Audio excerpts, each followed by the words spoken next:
बिस्मिल्लाहिर्रहमानिर्रहीम। ਅੱਜ ਡਿਸਕਸ ਕਰਨਾ ਸ਼ੇਬ ਅਬੀ ਤਾਲਬ, ਇਸਲਾਮ ਦਾ ਸਭ ਤੋਂ ਵੱਡਾ ਬਾਈਕਾਟ, ਉਹ ਵੀ ਨਬੀ ਪਾਕ ਸੱਲੱਲਾਹੁ ਅਲੈਹਿ ਵਸੱਲਮ ਦਾ। ਮੱਕਾ ਦੇ तमाम ਵੱਡੇ ਵੱਡੇ ਸਰਦਾਰ ਜਮ੍ਹਾਂ ਹੋਏ ਅਤੇ ਉਹਨਾਂ ਨੇ ਮਸ਼ਵਰਾ ਕੀਤਾ ਕਿ ਹਜ਼ਰਤ ਮੁਹੰਮਦ ਸੱਲੱਲਾਹੁ ਅਲੈਹਿ ਵਸੱਲਮ ਆਪਣੀ ਤਬਲੀਗ ਤੋਂ ਬਾਜ਼ ਨਹੀਂ ਆ ਰਹੇ। ਉਹਨਾਂ ਨੂੰ ਬੜਾ ਸਮਝਾਇਆ, ਡਰਾ ਧਮਕਾ ਕੇ ਵੀ ਵੇਖ ਲਿਆ, ਪਰ ਹਰ ਕੋਸ਼ਿਸ਼ ਨਾਕਾਮ ਰਹਿ ਜਾਂਦੀ ਹੈ, ਕਿਉਂਕਿ ਹਜ਼ਰਤ ਅਬੂ ਤਾਲਬ ਸਰਕਾਰ ਇਹਨਾਂ ਦੀ ਪੁਸ਼ਤ ਪਨਾਹੀ ਕਰ ਰਹੇ ਸਨ। ਉਹ ਵੈਸੇ ਤਾਂ ਬਦਲਾ ਵੀ ਲੈ ਸਕਦੇ ਸੀ, ਸਭ ਕੁਛ ਕਰ ਸਕਦੇ ਸਨ, ਪਰ ਸਰਦਾਰ ਸਰਕਾਰ ਹਜ਼ਰਤ ਅਬੂ ਤਾਲਬ ਸਨ। ਲਿਹਾਜ਼ਾ ਇਹਨਾਂ ਦੀ ਮੌਜੂਦਗੀ ਦੇ ਵਿੱਚ ਉਹਨਾਂ ਦੀ ਜ਼ਰੂਰਤ ਨਹੀਂ ਸੀ ਪੈਂਦੀ ਕਿ ਨਬੀ ਪਾਕ ਸੱਲੱਲਾਹੁ ਅਲੈਹਿ ਵਸੱਲਮ ਨੂੰ ਕੋਈ ਨੁਕਸਾਨ ਪਹੁੰਚਾ ਸਕਣ।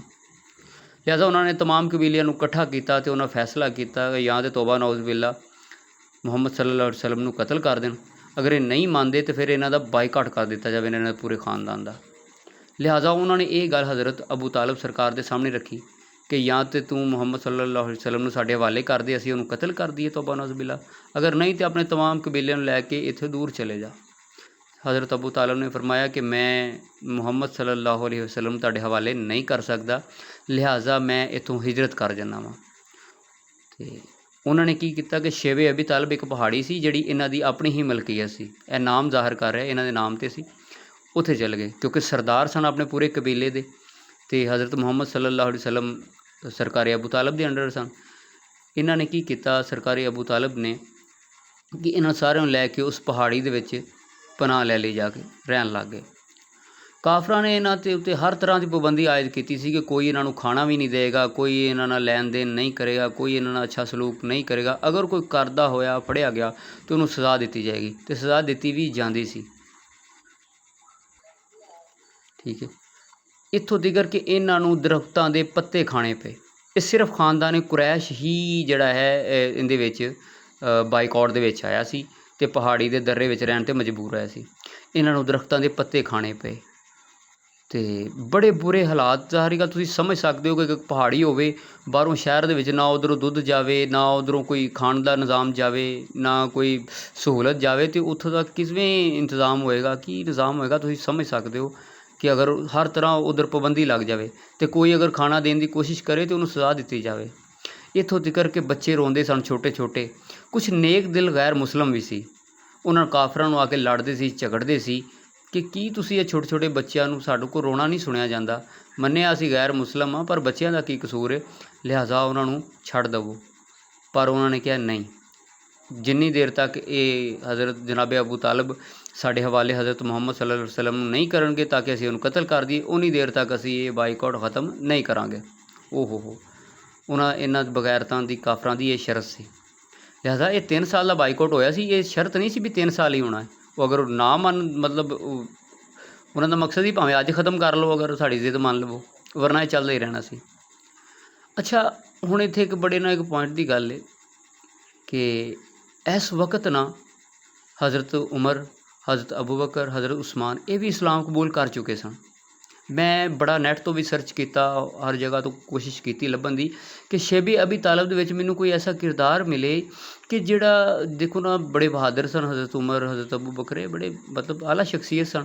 ਇੱਕ ਮਿਸਾਲ ਹੈ ਜੋ ਅਸੀਂ ਅੱਜ ਤੱਕ ਸੁਣਿਆ, ਇਹਨਾਂ ਦਾ ਕੋਈ ਐਸਾ ਕਦਮ ਨਹੀਂ ਮਿਲ ਰਿਹਾ ਕਿ ਨਬੀ ਪਾਕ ਸੱਲੱਲਾਹੁ ਅਲੈਹਿ ਵਸੱਲਮ ਐਡੇ ਵੱਡੀ ਮੁਸੀਬਤ 'ਚ ਨੇ, 3 ਸਾਲ ਹੋ ਗਏ ਇਹਨਾਂ ਦਾ ਬਾਈਕਾਟ ਹੋਇਆ ਨੂੰ, ਲੇਕਿਨ ਇਹ ਆ ਕੇ ਉਹਨਾਂ ਨੂੰ ਛੁਡਾਉਣ ਦੀ ਕੋਸ਼ਿਸ਼ ਨਹੀਂ ਕਰ ਰਹੇ, ਇਹਨਾਂ ਦੀ ਹੈਲਪ ਕੋਈ ਨਜ਼ਰ ਨਹੀਂ ਆ ਰਿਹਾ, ਕਿਸੇ ਕੋਈ ਕਿਤਾਬ ਤੋਂ ਸਾਬਤ ਨਹੀਂ ਹੋ ਰਿਹਾ। ਮੈਂ ਬੜਾ ਪਰੇਸ਼ਾਨ ਇਸ ਚੀਜ਼ ਦੇ ਮੁਤਲਕ।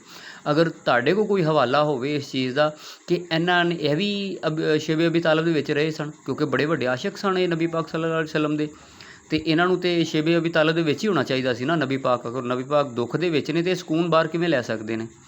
ਅਤੇ ਜਾਂ ਕੋਈ ਪਲੈਨਿੰਗ ਕਰਦੇ ਹੁਣ ਨਜ਼ਰ ਕਿਸੇ ਕਿਤਾਬ ਦਾ ਅਗਰ ਕੋਈ ਹਵਾਲਾ ਹੋਵੇ ਤਾਂ ਮਿਹਰਬਾਨੀ ਮੈਨੂੰ ਗਾਈਡ ਕਰ ਦੇਣਾ, ਅਤੇ ਮੈਂ ਤਾਂ ਇਹ ਵੀਡੀਓ ਅਪਲੋਡ ਕਰਨ ਲੱਗਾ ਤਾਂ ਕਿ ਇਹਦੇ ਕਮੈਂਟ ਵਿੱਚ ਦੱਸ ਦੇਣਾ ਤਾਂ ਕਿ ਦੂਸਰੇ ਲੋਕਾਂ ਦੀ ਵੀ ਰਹਿਨੁਮਾਈ ਹੋ ਸਕੇ। ਵਰਨਾ ਬੜੀ ਅਜੀਬ ਗੱਲ ਹੈ ਯਾਰ, ਸਮਝ ਤੋਂ ਬਾਹਰ ਹੈ ਕਿ ਐਡੀਆਂ ਫੇਮਸ ਹਸਤੀਆਂ ਹੋ ਕੇ ਨਬੀ ਪਾਕ ਦੁੱਖ ਝੱਲ ਰਹੇ ਨੇ ਛੋਟੇ ਛੋਟੇ ਬੱਚਿਆਂ ਦੇ ਨਾਲ, ਅਤੇ ਇਹ ਬਾਹਰ ਨੇ। ਅਤੇ ਦੂਸਰੀ ਗੱਲ, ਕਾਫਰ ਹੋ ਕੇ, ਗੈਰ ਮੁਸਲਿਮ ਹੋ ਕੇ ਕਾਫਰਾਂ ਨਾਲ ਲੜਨ ਦੇ ਨੇ ਕਿ ਇਹਨਾਂ ਨੂੰ ਛੱਡਦੇ ਕਿਉਂ ਨਹੀਂ, ਇਹਨਾਂ ਦੇ ਵਿੱਚ ਕੋਈ ਅਮਲ ਦਖਲ ਨਜ਼ਰ ਨਹੀਂ ਆ ਰਿਹਾ। ਲਿਹਾਜ਼ਾ ਕਿਸੇ ਕੋਲ ਹਵਾਲਾ ਹੋਵੇ ਤਾਂ ਮਿਹਰਬਾਨੀ ਜ਼ਰੂਰ ਸੈਂਡ ਕਰ ਦੇਣਾ। ਲਿਹਾਜ਼ਾ ਮੈਨੂੰ ਨਹੀਂ ਸੀ ਮਿਲਿਆ, ਜਿਹੜੀ ਗੱਲ ਹੈ ਮੈਨੂੰ ਨਹੀਂ ਸੀ ਮਿਲਿਆ। ਹੁਣ ਉਹ ਕਾਫਰਾਂ ਨੇ ਇਹਨਾਂ ਨੂੰ ਕੈਦ ਕੀਤਾ ਹੋਇਆ ਸੀ, ਮਤਲਬ ਪਹਾੜੀ ਦੇ ਵਿੱਚ, ਉਹਨੂੰ ਕਿ ਬਾਈਕਾਟ ਹੈ ਤੁਹਾਡਾ।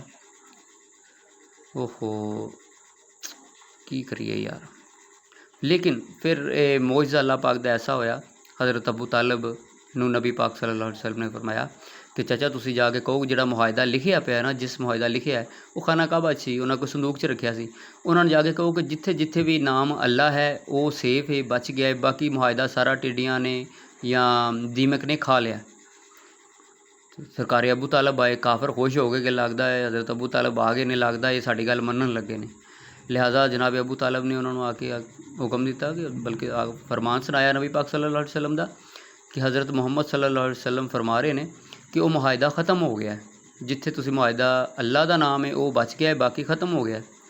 ਉਹਨਾਂ ਕਿਹਾ ਨਹੀਂ ਐਵੇਂ ਨਹੀਂ ਹੋ ਸਕਦਾ, ਉਹ ਤਾਂ ਸਾਡੇ ਕੋਲ ਪਿਆ ਹੈ ਜਿਹੜਾ ਮੁਆਹਿਦਾ ਹੋਇਆ ਪਿਆ।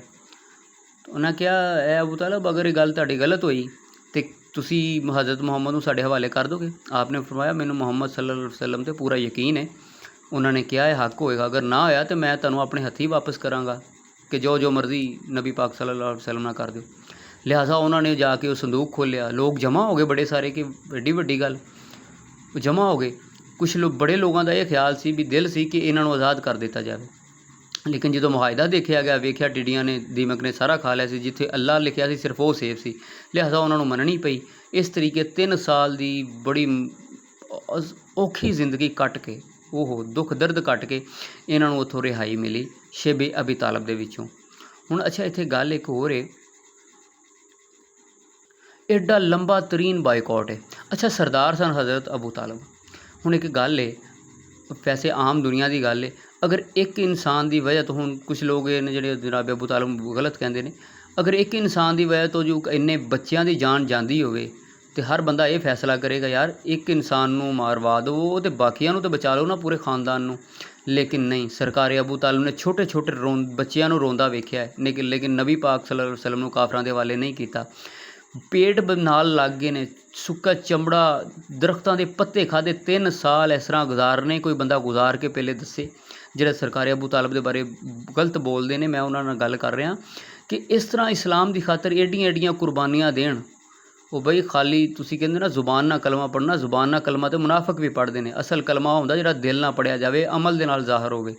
ਸਰਕਾਰੀ ਅਬੂ ਤਾਲਬ ਇਹ ਤਾਂ ਪਹਿਲੀ ਜਦੋਂ ਦਾਵਤ ਦਿੱਤੀ ਗਈ ਸੀ, ਦਿੱਤੀ ਸੀ ਸਰਕਾਰੀ ਅਬੂ ਤਾਲਬ ਦੇ ਘਰ ਸੀ, ਇਹ ਹਰ ਕੰਮ 'ਚ ਤੇ ਨਾਲ ਸਨ। ਓਹੋ, ਤੇ ਲੋਕ ਫਿਰ ਉਹਨੂੰ ਗਲਤ ਕਹਿੰਦੇ ਨੇ। ਯਾਰ ਬੜੀ ਅਫਸੋਸ ਤੇ ਅਜੀਬ ਗੱਲ ਹੈ ਕਿ ਉਹਨਾਂ ਨੇ ਛੋਟੇ ਛੋਟੇ ਬੱਚਿਆਂ ਦਾ ਰੋਣਾ ਤੜਫਣਾ ਵੇਖਿਆ, ਲੇਕਿਨ ਨਬੀ ਪਾਕ ਸੱਲੱਲਾਹੁ ਅਲੈहि ਵਸੱਲਮ ਨੂੰ ਉਹਨਾਂ ਦੇ ਹਵਾਲੇ ਨਹੀਂ ਕੀਤਾ। ਆਪ ਵੀ ਭੁੱਖ ਪਿਆਸ ਕੱਟੀ ਹੈ, ਲੇਕਿਨ ਨਬੀ ਪਾਕ ਨੂੰ ਉਹਨਾਂ ਦੇ ਹਵਾਲੇ ਨਹੀਂ ਕੀਤਾ। ਜਿੰਦੀਆਂ ਐਡੀਆਂ ਵੱਡੀਆਂ ਇਸਲਾਮ 'ਤੇ ਕੁਰਬਾਨੀਆਂ ਨੇ, ਉਹਨੂੰ ਤੁਸੀਂ ਜਹੰਨਮੀ ਲੋਕ ਕਹਿੰਦੇ ਨੇ ਤੇ ਗਲਤ ਕਹਿੰਦੇ ਨੇ। ਉਹ ਆਪਣੇ ਦਿਮਾਗ ਦਾ ਇਲਾਜ ਕਰੋ, ਕੋਈ ਸਟੱਡੀ ਕਰੋ, ਕੋਈ ਇਨਸਾਫ ਤੋਂ ਕੰਮ ਲਵੋ। ਸਰਕਾਰੀ ਅਬੂ ਤਾਲਬ ਵਰਗੀਆਂ ਕੋਈ ਕੁਰਬਾਨੀਆਂ ਕਿਸੇ ਦੀਆਂ ਸਾਹਮਣੇ ਆ ਰਹੀਆਂ। 3 ਸਾਲ ਕੱਟਣਾ ਉੱਥੇ ਕੋਈ ਸੌਖੀ ਗੱਲ ਹੈ। ਤੇ ਜਿਹੜੀ ਮੈਂ ਗੱਲ ਕੀਤੀ ਹੈ ਕਿ ਇਹ ਮੈਨੂੰ ਹਵਾਲਾ ਜ਼ਰੂਰ ਚਾਹੀਦਾ ਅਗਰ ਕਿਸੇ ਕੋ ਹੋਵੇ, ਲੇਕਿਨ ਮੈਨੂੰ ਨਹੀਂ ਮਿਲਿਆ ਇਹ ਚੀਜ਼ਾਂ, ਮੈਨੂੰ ਨਹੀਂ ਮਿਲਿਆ। ਮੈਂ ਕਾफ़ੀ ਸਟੱਡੀ ਕੀਤੀ ਹੈ। ਅਗਰ ਤੁਹਾਡੇ ਕੋਲ ਕਿਤੋਂ ਮਿਲੇ ਤਾਂ ਮੈਨੂੰ ਜ਼ਰੂਰ ਦੱਸਣਾ ਕਿ ਕਿਆ ਇਹ ਹਸਤੀਆਂ ਨੇ ਇਸਲਾਮ, ਬਲਕਿ ਇਸਲਾਮ ਕਬੂਲ ਤਾਂ ਕਰ ਲਿਆ ਸੀ, ਕਿਆ ਇਹ ਵੀ ਵਿੱਚ ਸ਼ਾਮਲ ਸਨ? ਅਗਰ ਸ਼ਾਮਲ ਨਹੀਂ ਸਨ ਤਾਂ ਇਹ ਕਾਫਰਾਂ ਨਾਲ ਕਿਉਂ ਨਹੀਂ ਸੀ ਲੜਦੀਆਂ ਝਗੜਦੀਆਂ ਜਾਂ ਛੁਡਾਉਣ ਦੀ ਕੋਸ਼ਿਸ਼ ਕਿਉਂ ਨਹੀਂ ਕੀਤੀ? ਮੈਂ ਸਿਰਫ ਇਹਨਾਂ ਦੀ, ਮੈਨੂੰ ਥੋੜ੍ਹਾ ਜਿਹਾ ਤੰਗ ਕਰ ਰਹੀਆਂ ਨੇ ਚੀਜ਼ਾਂ, ਮਿਹਰਬਾਨੀ ज़रा वजाहत कर देना।